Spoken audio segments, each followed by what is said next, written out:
내 종이 형통하리니 받들어 높이 들려서 지극히 존귀하게 되리라. 전에는 그의 모양이 타인보다 상하였고 그의 모습이 사람들보다 상하였으므로 많은 사람이 그에 대하여 놀랐거니와 그가 나라들을 놀라게 할 것이며 왕들은 그로 말미암아 그들의 입을 봉하리니 이는 그들이 아직 그들에게 전파되지 아니한 것을 볼 것이요 아직 듣지 못한 것을 깨달을 것입니다. 제53장. 우리가 전한 것을 누가 믿었느냐? 여호와의 팔이 누구에게 나타났느냐? 그는 주 앞에서 자라나기를 연한 순 같고 마른 땅에서 나온 뿌리 같아서 고운 모양도 없고 풍채도 없은즉 우리가 보기에 흠모할 만한 아름다운 것이 없도다. 그는 멸시를 받아 사람들에게 버림받았으며 강고를 많이 겪었으며 질고를 아는 자라.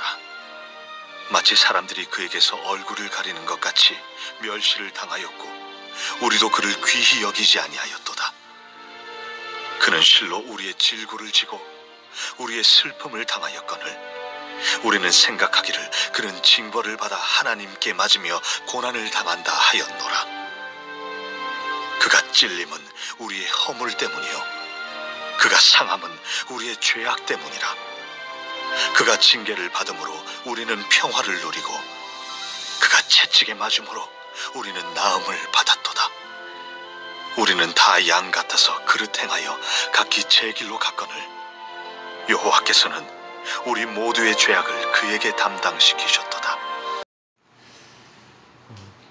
오늘 본문은 아주 유명한 그런 성경 구절이죠. 그죠?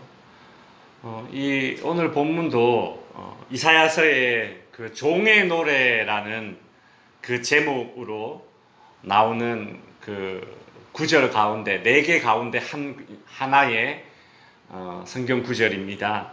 특별히 오늘 우리가 읽은 이 본문 종의 노래는 고난받는 종의 노래, 이제 그렇게 제목을 정할 수 있을 것입니다. 고난받는 종의 노래.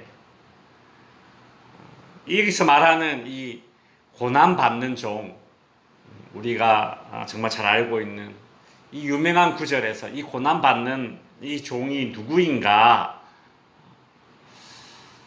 1차적으로는 여기서 이 고난받는 종이 바벨론 포로 가운데 있는 이 이스라엘 백성들을 가리킨다, 이제 그리 말할 수 있고, 또 최종적으로는 십자가 고난을 담당하신 우리 예수님을 가리킨 것이다, 이제 그리 말할 수 있고요. 그리고 더 나아가서 이제 확대해서 적용을 해보자면 오늘날 신앙을 지켜나가야 하는 이 땅의 교회와 성도들이 될 것입니다. 사실 오늘 우리가 읽은 이 성경 구절 가운데 특별히 이제 53장 1절부터 6절까지는 매우 유명한 구절이죠. 저는 이 성경 구절을 읽을 때마다 저 학교 이제 신대원 다닐 때 저랑 같은 방을 썼던 이 룸메이트가 해준 이야기가 생각이 납니다. 저랑 같이 이제 같은 기숙사 같은 방을 썼던 그 당시 이제 우리 전도사님이 저보다 10살 많으신 분이셨어요. 신학교에 늦게 온 것이죠. 근데 이제 그 전에 무엇을 했느냐면 이스라엘의 히브리 대학교라고 있습니다. 그 히브리 대학교에서 박사까지 하신 분이세요. 식물학 박사였습니다. 이제 그분이 이제 신앙이 있어서 그 이제 자기가 이제 교수를 받던 그 지도 교수님을 이제 찾아가서 물었습니다. 이제 한국에 이제 들어가기 전에 내가 이제 목사가 되려고 신학교 가려고 한다, 그렇게 이제 이야기하고 이제 한국으로 들어오기 전에 마지막으로 그 자기를 지도해 준 그 유대인입니다. 유대인 그 교수님한테 이렇게 물었어요. 이 이사야서 53장 성경책을 쫙 보여주면서 쭉 읽어주고 그 교수한테 물었습니다. 여기서 이야기하는 이 고난받는 이 사람이 누구냐? 이렇게 물었어요. 그랬더니 그 유대인 교수가 이제 노 교수였는데 나이도 많고 그 수염을 이렇게 하얗게 이렇게 기른 그 할아버지 교수님이 그 이사야서 53장을 쭉 읽으면서 눈물을 쭉 흘리더래요. 그 노 교수님이. 그러면서 하시는 말씀이 제자로서 묻는 것이냐 아니면 개인적으로 묻는 것이냐 이렇게 이제 질문을 하더래요. 그래서 개인적으로 묻는 것이다. 교수님의 그 진짜 생각을 듣고 싶다. 그랬더니 이 유대인이 교수님이 이런 이야기를 하더래요. 이사야서 53장에 나오는 이 고난받는 사람, 이 그는 예수일 가능성이 많다. 이렇게 얘기를 하면서 눈물을 쫙 흘리더래요. 유대인들, 특별히 지도자 계층에서 여기 이 이사야서 53장에 나오는 고난받는 여기서 이야기하는 그가 예수다라고 말하면 안 되거든요. 자기들 지위가 있고. 근데 그렇게 얘기를 하더라는 것이죠.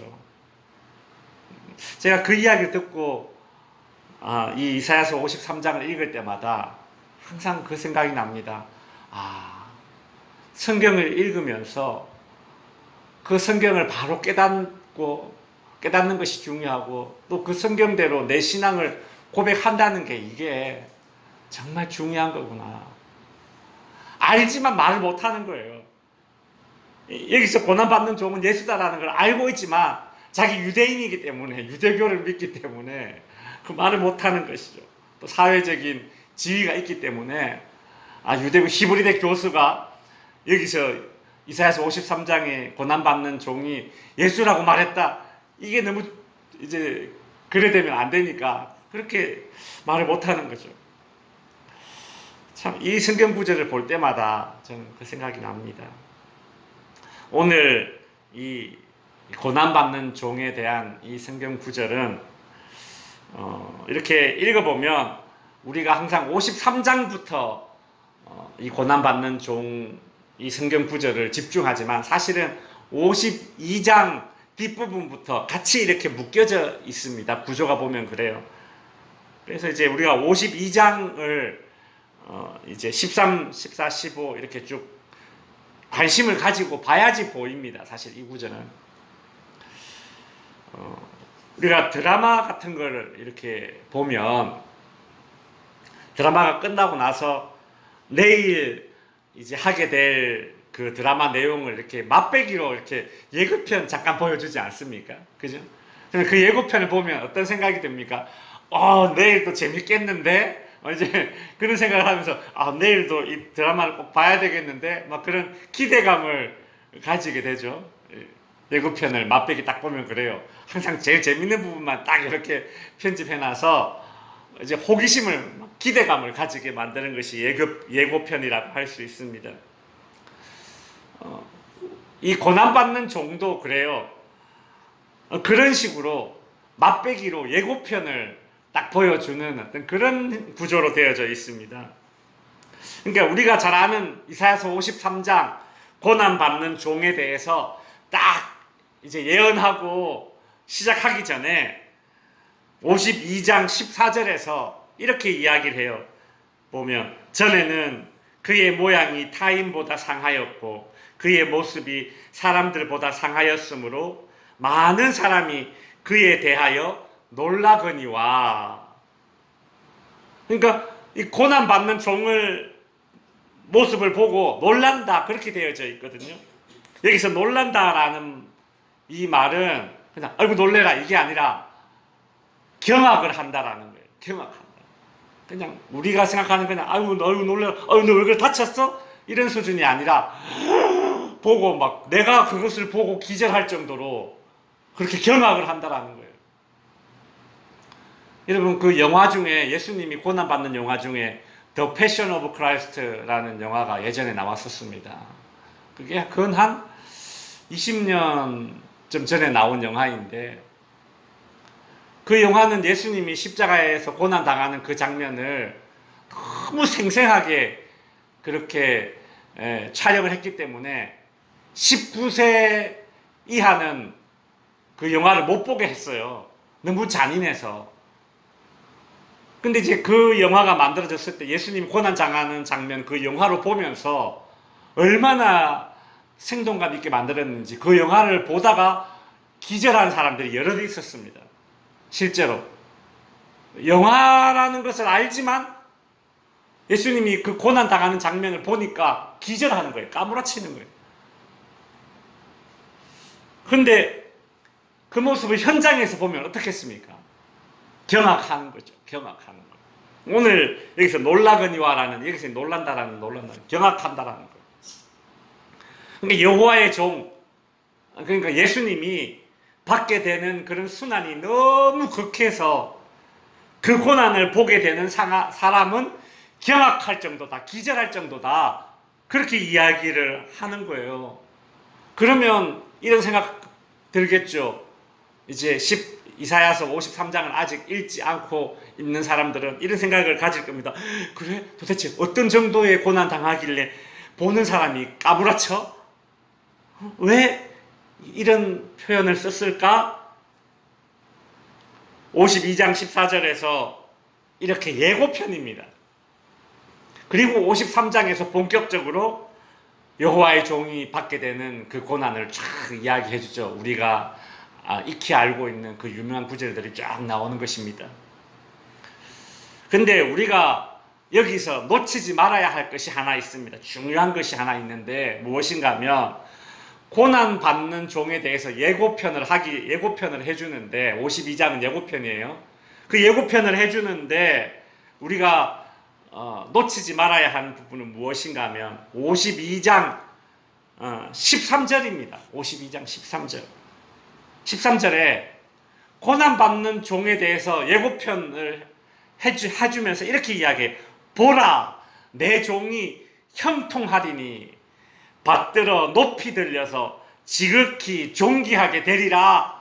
딱 선언하고 난 이후에 고난받는 모습의 예고편을 딱 보여주고 그 다음 이사야서 53장에서 고난받는 종의 모습이 이제 본편이 시작되는 거예요.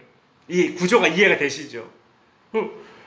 왜 고난받는 종에 대해서 이야기하면서 제일 먼저 하는 말씀이 고난받는 종의 이야기가 아니라 내 종이 형통하게 되어서 높이 받들어지리라. 이런 이야기를 먼저 딱 선포하고 이렇게 고난받는 종을 쭉 이야기할까라는 것이죠. 그러니까 존귀함을 받게 되는 여호와의 종 예수님에 대해서 먼저 예언이 딱 선포되고 난 이후에 그 다음에 고난받는 종에 대해서 쭉 이야기합니다. 그죠?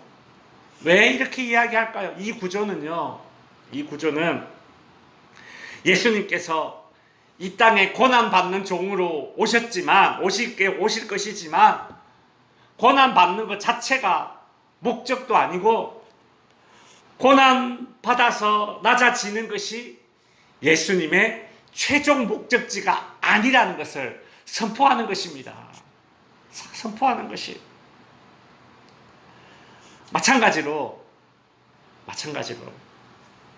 이와 같은 구조로 우리 그리스도인들이 이 땅에서 살아가는 인생과 이 땅에서 신앙을 지키면서 벌어지게 되는 영적 전쟁에 대한 구조도 이와 같은 구조입니다. 우리 그리스도인들이 싸우는 영적인 싸움은 이미 결론이 나 있다는 거예요. 무엇으로요? 승리로 결론이 나 있다는 거예요. 예수 그리스도께서 고난 받을 것입니다.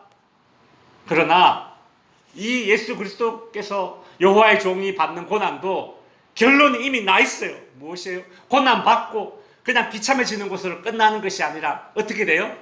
영광 받는 것으로, 높임을 받는 것으로. 그렇게 딱 예고편에 결론 먼저 딱 보여주고, 그죠? 얼마나 자신이 있으면 이렇게 하겠습니까? 그죠? 얼마나 자신 있으면 결론 먼저 딱 보여주고 그 뒤에 고난받는 종의 노래를 딱 하는 거예요.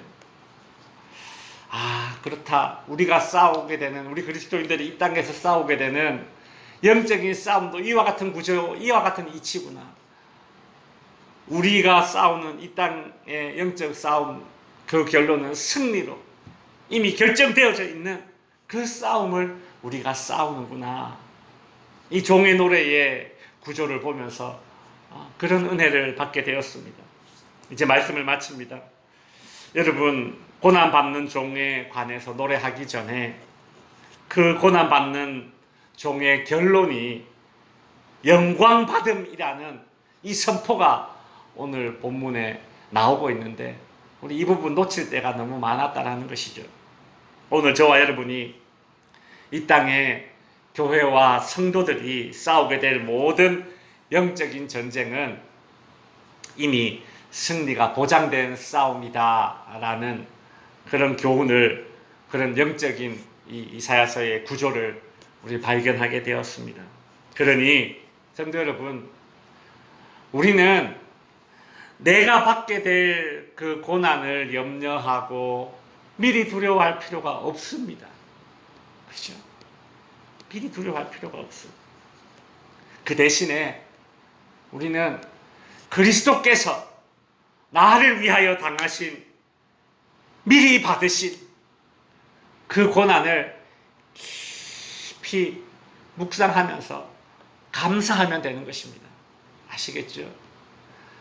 내가 받게 될 고난을 미리 염려하고 두려워하기보다 그리스도께서 나를 위하여 받으신 고난에 대해 고난을 깊이 묵상하고 감사하십시오. 왜요? 이미 선포되었지 않습니까? 그죠? 고난받는 종의 결론은 무엇이다? 영광받음이다. 우리도 그와 같을 것이다 라는 것입니다. 기도하겠습니다. 하늘에 계신 우리 아버지여, 이름이 거룩히